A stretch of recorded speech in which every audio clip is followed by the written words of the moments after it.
어, 그 어제와 그제 이틀 동안 우리 분당에서 우리 교단에 우리 교회가 지금 몇 년 전부터 성탄절에 우리 성도들이 귀하게 헌금한 그 헌금을 총회에 이렇게 협력하고 있습니다. 그래서 그 총회에 모아진 그 헌금을 자립이 안 되는 개척교회와 또 계속해서 재정적인 어려움을 겪고 있는 농어촌 교회를 위해서 이렇게 잘 쓰여지도록 분배하고 또 나누는 그런 일들을 지금 몇 년째 이렇게 하고 있는데 어제와 그제 분당에서 그 전국에 있는 우리 침례 교단에 그걸 이제 CP 헌금이라고 그러거든요. 코퍼레이션 프로그램인데 그 CP 헌금에 참여한 교회들 12교회를 선정해서 모여서 회의를 했어요. 그래가지고 이제 저도 참여를 했는데 성탄 헌금이 정말 주님의 오심을 기뻐하고 감사하는 마음으로 주님 앞에 내어드린 그 헌금이 선교사님들과 또 국내 미자립 교회들 그리고 또 농어촌 교회들을 위해서 귀하게 쓰임 받기 위해 어떻게 하면 우리가 이것을 더 지혜롭게 또 정말 교회들이 힘을 얻을 수 있게 사용할 수 있을까 하고 논의를 했습니다. 근데 마음에 큰 감동이 있었어요. 왜냐하면 그 참여한 교회들이 대부분 다 우리 침례교단에 그래도 이렇게 좀 뭐라 그래야 되죠? 주도적으로 이렇게 좀 앞서 행하는 그런 교회들이었었습니다. 그런데 그 교회들의 목회자들이 대부분 다 이제 세대 교체가 일어나가지고 젊은 분들이 주로 모였었어요. 근데 이렇게 모여서 같이 대화를 나누는데 다들 어떻게 하면 우리가 하나님을 기쁘시게 할 수 있을까? 어떻게 하면 성도들이 정말 정성껏 성탄절에 내어드린 이 헌금이 정말 투명하고 건전하고 건강하게 쓰임 받을 수 있을까? 또 우리 지금 현재 한국 교회에 어려움을 겪고 있는 이 미자립 개척 교회들 또 우리 침례신학대학 이러한 어려움 중에 있는 기관과 교회들을 어떻게 우리가 도울 수 있을까? 제가 이틀 동안 계속 밥 먹고 회의하고 또 얘기 나누고 계속 이런 시간을 가졌지만 그런데 그 모임 자체가 너무 은혜가 되는 거예요.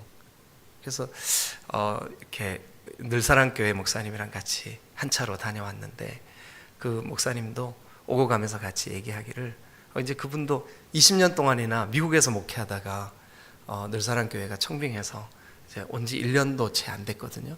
그런데 굉장히 마음에 이렇게 기쁨이 있고 행복했노라고 그렇게 고백을 하더라고요. 그래서 참 여러분들이 이 새벽에 하나님 한국 교회 세대 교체가 일어난 이 교회의 지도자들, 목회자들 주님께서 성령 충만 주시고 은혜를 주셔서 하나님 앞에 영광이 되게 해 주옵소서 이렇게 좀 기도해 주시면 참 좋겠습니다. 그래서 우리 침례교단이 정말 자발적이고 자유롭게 이렇게 협동하고 또 그 협동한 그 결과가 아름답게 열매 맺을 수 있도록 한 시대가 멸망할 때 그 멸망의 제일 큰 이유 중에 하나가 뭐냐 하면 지도자들의 타락이에요. 지도자들의 타락이에요. 지금부터 60년 전 한국이 이렇게 막 전쟁 이후에 완전히 경제적으로 어렵고 심지어는 남한이 북한보다도 못 살 때 우리나라의 지도자가 필리핀에 가서 경제 좀 도움을 요청을 했었다는 거예요. 근데 거절을 당해서 필리핀 공항에서 울었다는 그런 일화를 제가 들은 적이 있어요. 그런데 지금 수십 년이 지나서 필리핀과 한국을 볼 때 경제적인 차이가 많거든요. 근데 원인이 뭐냐 하면 10명이면 10명이 다 똑같은 대답을 합니다. 지도자들의 타락 때문이라는 거예요.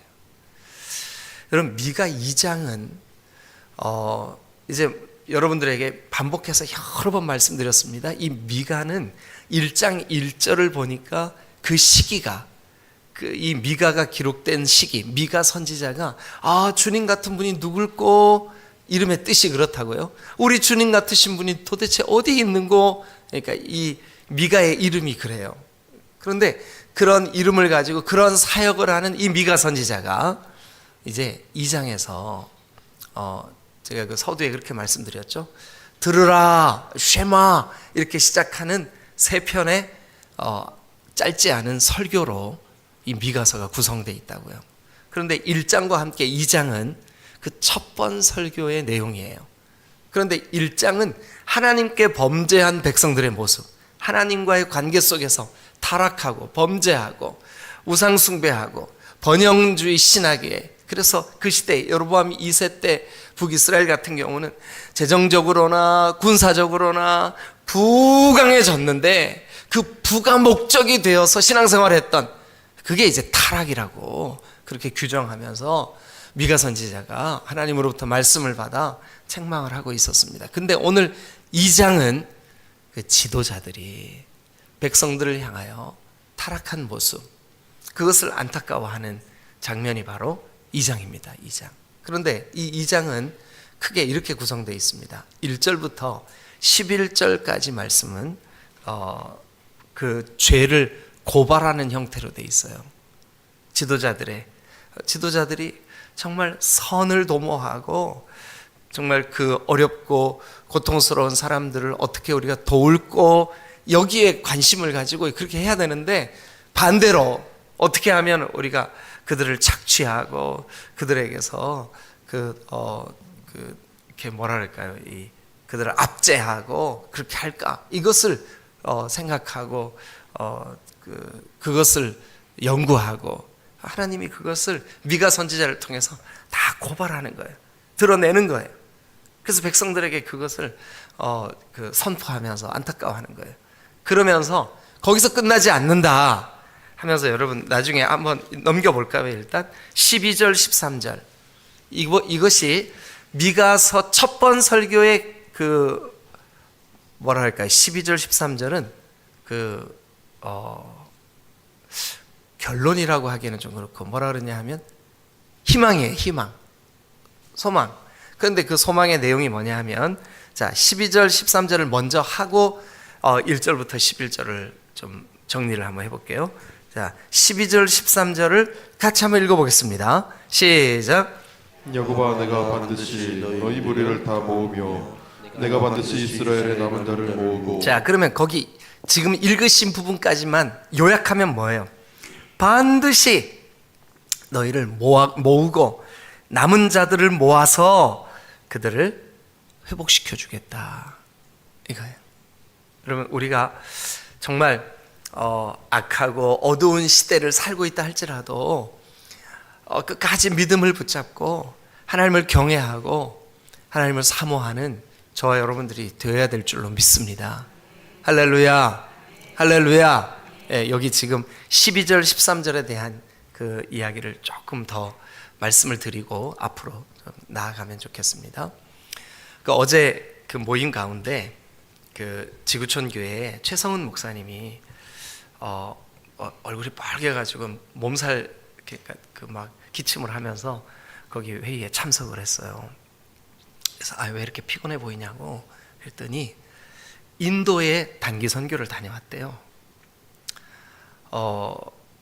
그래서 저도 인도를 한 2번 정도 이제 다녀왔기 때문에 인도 갔다 오면 피곤하지, 참 인도 힘들거든요. 영적으로도 많이 눌리고. 그런데 이분이 그 몸살이 나가지고 막 열이 나는지 얼굴이 빠르게 졌는데도 막 우리한테 그 인도 다녀온 이야기를 들려주는 거예요. 근데 그 인도 그 북부 지역에, 그러니까 이제 네팔과 거의 붙어 있는 인접 지역에 여러분 잘 아시는 대로 중국과 인도가 지금 자국 보호 정책, 그러니까 그 우리 민족이 먼저다 이 자국 보호 정책으로 그 외국인들이나 혹은 외국 신앙 종교에 대해서 굉장히 핍박을 하고 있습니다. 중국 같은 경우 선교사들 다 추방했습니다. 근데 중국만 그러는 게 아니라 인도의 지금 현 총리가 굉장히 이렇게 힌두교도인데 기독교에 대해서 어느 정도로 심각하게 핍박을 하냐 하면 그 서양 종교를 우리가 왜 믿어야 되냐 하고 백성들한테 그 힌두교를 노골적으로 조장하고 있어요. 그래서 심지어 어느 정도냐면 외국인이 인도에 가가지고 설교를 하면 불법입니다. 그래서 그 설교를 하다가 걸리면 현장에서 체포해도 아무 문제, 그러니까 영장 발급 없이 체포할 수 있어요. 이게 법으로 만들어 버렸어요. 그러니까 얼마나 어렵겠습니까? 그런데 그 인도에 약 한 200만 명 정도 되는 한 부족이, 그러니까 그 사람들은 여러분 인도가 지금도 신분 그 계층이 있다는 거 아시죠, 그죠? 뭐 브라만, 그다음에 그 불가촉 천민들 이런 사람들은요, 지금 인도에 불가촉 천민이 2억이 넘는데 그 사람들은 아무것도 할 수 없어요. 심지어 학교에 가도 그 불가촉 천민들이 앉는 자리는 따로 있어요. 그래서 아이들이 그 불가촉 천민들하고는 안 놀아요, 같이. 불가촉, 그러니까 불가능해. 만지는 게, 또 손잡는 게, 악수하는 게. 그래서 불가촉이에요. 천민이에요. 이 사람들은요, 정말 제가 아침부터 이런 얘기해서 죄송하지만 그 사람들의 복지나 그 사람들의 어떤 위생 이런 거에 대해서 정부가 전혀 관심이 없어요. 그래서 이 사람들이 사는 지역에는 화장실도 제대로 갖추어져 있지 않아요. 저도 단기 선교 갔을 때 제일 곤란했던 게 뭐냐 하면 변소가 없는 거예요. 그래서 집회 끝나고 죄송하지만 여기 화장실이 어디죠? 그랬더니 다 화장실인데요. 뭐 어느 지역에 전부 다 밖에 야외가 다 화장실인데 왜 화장실을 찾냐 그래요. 그 정도예요. 그런데 거기에 200만 명 정도 되는 한 부족이, 여러분 놀랍게도 지구촌 교회 물론 이제 그 교회가 워낙 큰 교회고 재정적으로 이렇게 미리 지원을 하고 이렇게 해서 그렇게 했지만, 우리나라가 왜 엑스폴로 74 그 여의도 광장에서 전국에 있는 교회들이 막 수만 명이 모였었잖아요. 네. 근데 그때 하루 저녁 집회에 막 어마어마하게, 제가 뭐 인원은 얼마나 된지 기억은 잘 안 나지만 어쨌든 그때 제가 초등학교 다녔었거든요. 근데 지난주에 지구촌교회 성도들하고 목사님이 가셔서 집회를 하는데 10만 명이 모였대요. 그런데 그 집회에서 저도 어제 처음 들었어요. 우리가, 여러분 이 찬양 아시죠? 주님 뜻대로 살기로 했네, 주님 뜻대로 살기로 했네, 그 찬양 있죠. 그 찬양을 만든 부족이에요. 근데 그 찬양이 만들어지게 된 게, 우리 그 인터넷 검색창이나 이런 데는 썬다싱이 그 순교 직전에 이 찬양을 했다고 나오잖아요. 근데 그게 아니래요. 그 부족의 어떤 사람이 자기의 그 신앙 때문에 순교를 당하게 됐는데, 죽이려고 하는 인도의 그 관직자가 이렇게 얘기를 했다는 거예요. 너 한 번만 예수를 부인해, 안 믿겠다 그래, 그러면 너 살려줄게.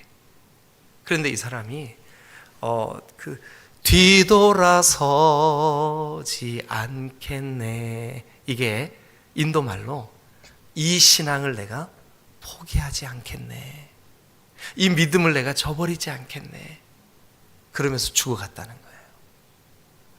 여러분, 우리는 그냥 주님 뜻대로 살기로 했네, 뒤돌아서지 않겠네, 이렇게 부르고 말잖아요. 근데 그 부족에게는 이 찬양이 마치 그들의 신앙을 결단하며, 절대 내가 이 믿음에서 환난이 오고 핍박이 오고 죽음이 와도 돌아서지 않겠습니다 라고 하는 고백으로 지금도 가지고 있다는 거예요. 그래서 최성훈 목사님하고 함께 간 스태프들이 악기도 없이 아카펠라로 이 찬양을 한국말로 불렀대요. 근데 이분들이 그 찬양을 듣다가 막 한 명, 두 명 눈물을 흘리면서 같이 그들의 언어로, 그들의 말로 주님 뜻대로 살기로 했네, 이 찬양을 따라 부르더라는 거예요.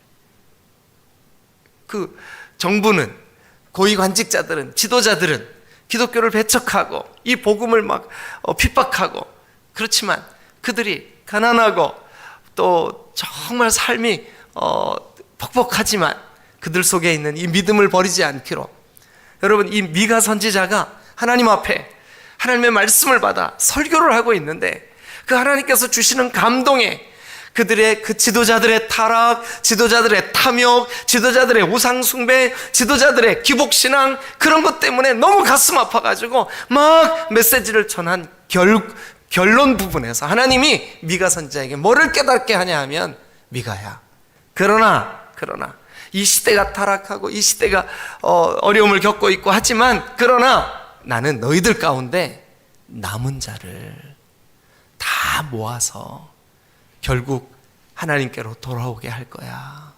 그게 12절이에요. 다시 한번 정리해 볼까요? 야곱아, 이것은 하나님의 백성을 애칭하는 말이에요. 내 백성아, 이런 뜻이죠.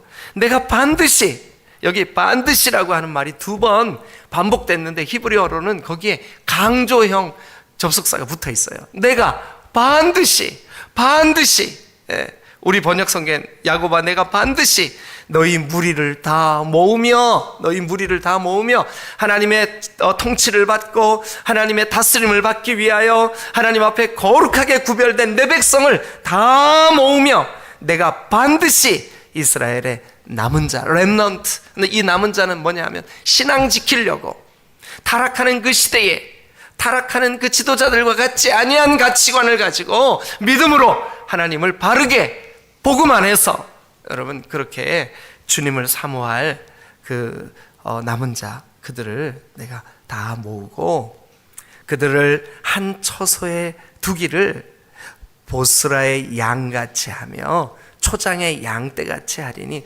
보스라의 양, 초장의 양, 밑줄 그어보세요. 이것은 뭐냐면 만족함을 누리는 정말 평화롭고 그리고 풍성한 푸른 풀밭, 맑은 시냇 물가가 있어서 그곳에서 한가롭게 평화를 누리고 있는 양떼를 의미해요. 그런데 그 양떼들이 그 풀을 뜯고 물을 마시는 것처럼 하나님이 주시는 말씀과 하나님이 주시는 은혜의 푸른 초장에 깊이 잠긴 그 사람들을 내가 모을 거야. 그들의 남은 자들을 내가 구별할 거야. 그러면서 13절 한번 보겠습니다. 13절. 자, 같이 읽겠습니다. 13절 전체를요. 시작. 길을 여는 자가 그들 앞에 올라가고 그들은 길을 열어 성문에 이르러서는 그리로 나갈 것이며 그들의 왕이 앞서가며 여호와께서는 선두로 가시리라. 네, 길을 여는 자가 동그라미 한번 쳐보세요. 그 길을 여는 자는 the breaker예요. breaker, 깨뜨리는 자. 네, 근데 그 앞에 정관사가 붙었어요. 그 깨뜨리는 자, 길을 여는 자. 그래서 우리는 우리의 죄를 깨뜨리고 암흑을 깨뜨리고 사탄의 권세를 깨뜨리는 그리스도, 그러니까 이 미가 선지자는 선지자지만 기원전 700년대 후반부, 그러니까 770년 80년 그때 선지 활동을 했던 사람이지만 장차 하나님이 남은 자들을 모아 그들을 양떼들이 평화롭게 풀을 뜯고 그들이 기쁘게 노니는 것 같은 그런 은혜를 베풀어 줄 거야. 그런데 그 일을 주도적으로 누가 하게 될 거냐 하면 그 깨뜨리는 자, 그 죄를 깨뜨리는 자, 그 어둠을 깨뜨리는 자, 그 지도자들의 타락을 깨뜨리는 자, 그 남은 자들을 이끄는 자. 그래서 우리는 그 브레이커가 누구냐 하면 예수 그리스도라는 거죠. 네. 예수님이 우리의 심령에 굳어 있는 마음, 하나님이 기뻐하시지 않는 그런 그 생각들 깨뜨리시고, 그래서 길을 여는 자가 그들 앞에, 그들이 누구예요? 남은 자들. 그죠? 하나님이 야곱 족속 가운데, 그러니까 내 백성 가운데 구별한 그 사람들 앞에 올라가고, 그들은 길을 열어 성문에 이르러서는 그리로 나갈 것이며 그들의 왕이 앞서가며 여호와께서는 선두로 가시리라. 자, 길을 여는 자, 또 왕, 여호와. 동그라미를 한번 쳐보세요. 세 가지 다. 이게 결국은 메시아이신 예수 그리스도를 통하여 하나님과 바른 관계를 회복하게 될 거룩한 역사. 그런데 왕이 그 일을 한대요. 길을 여는 자가 그 일을 한대요. 우리의 왕이 누구예요? 우리의 왕으로 이 땅에 오신 분이, 우리의 지금 오늘 우리의 왕이, 진정한 왕이 누구예요? 우리를 다스리시는 분이 누구예요? 예수님이에요. 그래서 그 예수님의 통치를 받는 게 바로 하나님의 나라, 하나님의 나라를 사는 거예요. 오늘 하루 여러분, 미가 선지자는 그 어두운 시대, 암흑과 같은 시대, 그들이 우상을 따르고, 이제 앞부분 남은 시간 1절부터 11절 간단하게 요약해 드릴 텐데 아주 어두워요. 답답해요. 참담한 현실이에요. 그런데 그런 가운데서도 마치 횃불이 불을 밝혀 길을 열듯이, 아니 어둠을 깨뜨리고 앞서가며 우리를 지도해 나가듯이, 여러분, 더 브레이커가, 그러니까 길을 여는 자가, 어둠을 깨뜨리는 자가 우리의 왕 되시고 하나님 되심을 믿으시기를 축원합니다. 그 예수 그리스도께서 미가 선지자에게 이미 이렇게 예언되셨어요. 그러면 이제 앞부분 1절부터 11절은 도대체 어떤 내용이길래 하나님 그렇게 가슴 아파하시고 안타까워하셨을까? 세 가지입니다. 첫 번째는 뭐냐 하면, 자, 우리 1절을 한번 가서 보겠습니다. 그들이 도대체 누굴까? 어떤 사람들이냐 하면 1절 보니까 침상에서 죄를 꾀하는 사람,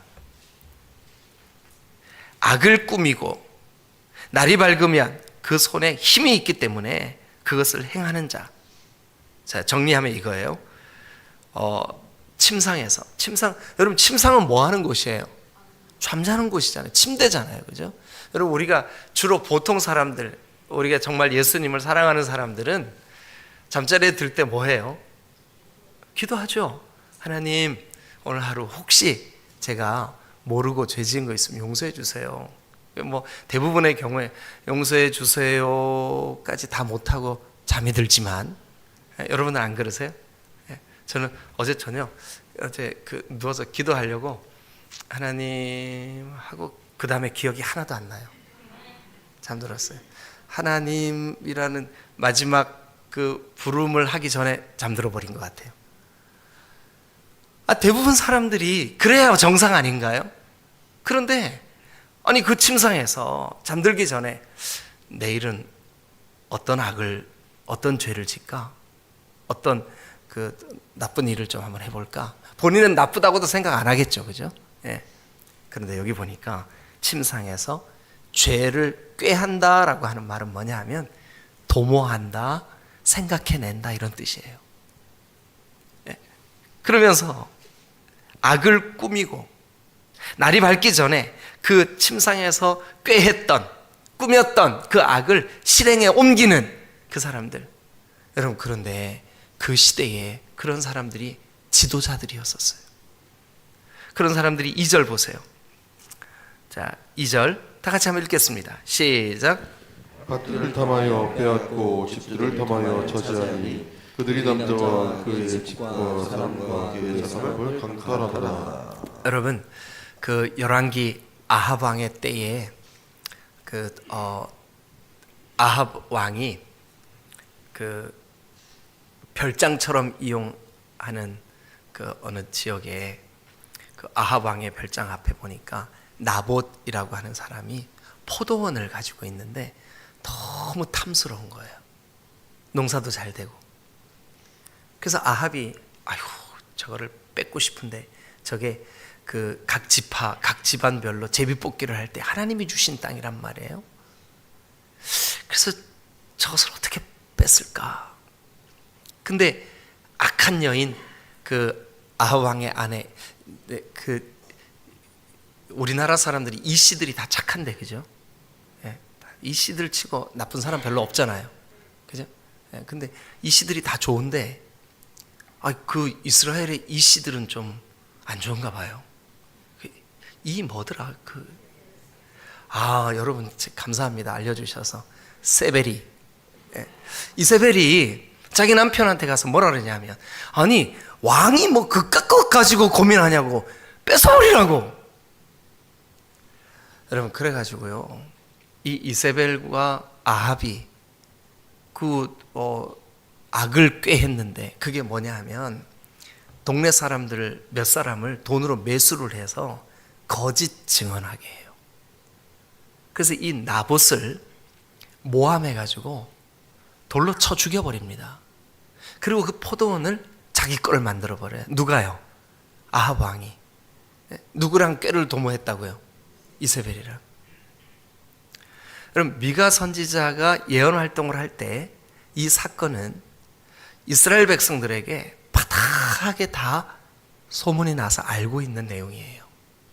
그런데 지도자라고 하는 사람들이, 나라를 이끌고 있다는 사람들이, 여기 2절을 보니까 밭들을 탐해, 나봇의 포도밭을 탐해, 그리고 그것을 빼앗아, 그래서 빼앗고 그 집들을 탐하여 차지하니, 그러니까 탐하여 빼앗고 탐하여 차지하니, 의도적으로 똑같은 말을 반복하고 있는 거예요. 왜 그러냐 하면 그 시대의 영적인 타락의 증상들인 거예요.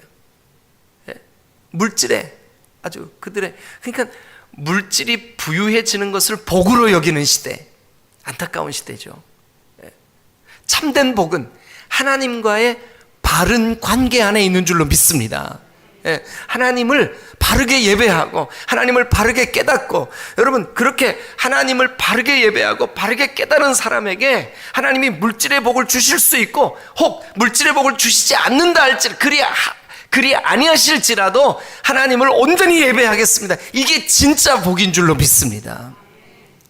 그런데 이 시대는요, 이 미가 선지자가 예언을 할 때는 마치 아합과 이세벨 같이 백성들의 지도자들이 탐하며 빼앗고 강탈하며, 이게 지도자들의 특징이었었습니다. 얼마나 하나님 안타까우실까요? 그리고 또 한 가지, 자, 그러니까 이제 그 지도자들의 탐욕과 압제, 그게 그 시대의 안타까움이에요. 두 번째는 뭐냐 하면, 우리 6절을 한번 가보겠습니다. 6절 요약만 하겠습니다. 6절. 그들이 말하기를, 그러니까 그 기득권자들이 말하기를, 너희는 예언하지 말라. 그 당시에 그 예언자들, 선지자들이 두 그룹이었어요. 하나는 참 예언자들이 있었어요. 하나님께 속하여서 미가 선지자처럼, 이사야 선지자처럼 핍박이 와도, 그들이 가난해져도, 궁핍을 경험해도 사명 때문에 하나님을 온전히 따르고 그 계명과 율례를 따르면서 하나님의 말씀을 대언하는 참 선지자들이 있는가 하면, 반대로 거짓을 예언하는, 자기가 꾼 꿈 얘기를 하고 자기가 본 환상 얘기를 하며 사람들을 압제하는 영적인 가스라이팅, 영적인 압제, 다른 사람들을 짓누르는 거짓 예언자들이 있었어요. 그런데 그 거짓 예언자들이, 그들이 말하기를 너희는 예언하지 말라, 이것은 예언할 것이 아니거늘 욕하는 말을 그치지 아니한다 하는도다. 좀 말이 어려워요, 번역이. 근데 한마디로 뭐냐 하면 이거예요. 참 선지자들을 거부하고 핍박하는 거예요. 참 선지자들을 거부하고 핍박하는 거예요. 여러분, 이 7절도 거기에 보니까 7절 끝에 나의 말이 정직하게 행하는 자에게 유익하지 아니하냐. 나의 말, 하나님의 말씀, 하나님의 말씀이 참 선지자에게 하나님이 진짜 주시고 있는 말씀인데, 거짓 선지자들이 힘이 있으니까, 거짓 선지자들이 기득권자들이니까, 거짓 선지자들이 정말 참 선지자들을 핍박하는 거예요. 말하지 못하게 하고 하나님의 말씀을 바르게 전달하지 못하게 하고.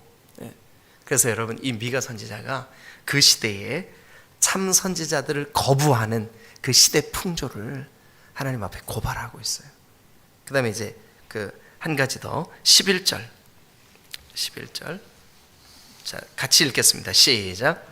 사람이 만일 허망하게 행하며 거짓말로 이르기를 내가 포도주와 독주에 대하여 내게 예언하리라 할 그러니까 거짓말로 너에게 예언하리라. 한번 밑줄 그어보세요. 거기 우리말 표현에는 사람이 만일 허망하게 행하며 거짓말로 이르기를 뭐라고 그러냐면 너에게 예언하리라. 그러니까 그런 사람들이 이 백성의 선지자가 되리로다. 예. 이게 뭐냐면 거짓 선지자를 따르는 시대, 거짓 선지자들을 따르는 시대. 예. 여러분, 거짓 선지자들을 따르는 시대는 하나님이 정말 너무나 안타까워하시겠죠, 그죠? 예. 거짓 선지자들 따르는 시대. 아마 우리가 사는 이 시대에도 거짓 가르침, 거짓 선지자들이 정말 너무나 우리 주변에 독버섯처럼 많이 자리 잡고 있는 것 같아요. 이단들, 신천지 같은 그런 하나님의 교회, 안상홍 증인회 같은 그런 JMS 같은 그런 부류의 사람들이 얼마나 많아요, 그죠? 그런데 많은 사람들이 그들을 따르고 그들의 말을 하나님의 말씀처럼 신봉해요. 그래서 하나님이 안타깝게 이 미가 선지자를 통해서 그 시대를 책망하고 있는 거예요. 그러나 12절 13절 아까 서두에 먼저 말씀드린 것처럼 하나님이 그런 어두운 시대지만 남은 자들을 모아서 그들을 다시 하나님 앞에 풍성하게 하실 때가 있을 거야. 하나님이 그 길을 여는 자, 깨뜨리는 자, 어둠을 깨뜨리는 자, 너희의 왕 되신 예수 그리스도 그분을 통해서 다시금 하나님을 찾고 하나님과 바른 관계를 갖게 만드는 일이 회복의 때가 있을 거야. 이게 미가의 첫 번 설교의 마지막 결론이에요. 네, 여러분, 우리에게도 그렇습니다. 예수님의 통치를 받으면 소망이 있습니다. 예수님이 우리 삶의 죄를 깨뜨리시고 우리의 마음을 깨뜨리시고 우리가 진정으로 이 명절의 기간에도 하나님을 바라보고 주님 뜻대로 살기로 결단하면 하나님, 우리의 진정한 왕이신 예수 그리스도로 인하여 우리가 소망 가운데 거할 수 있을 줄로 믿습니다.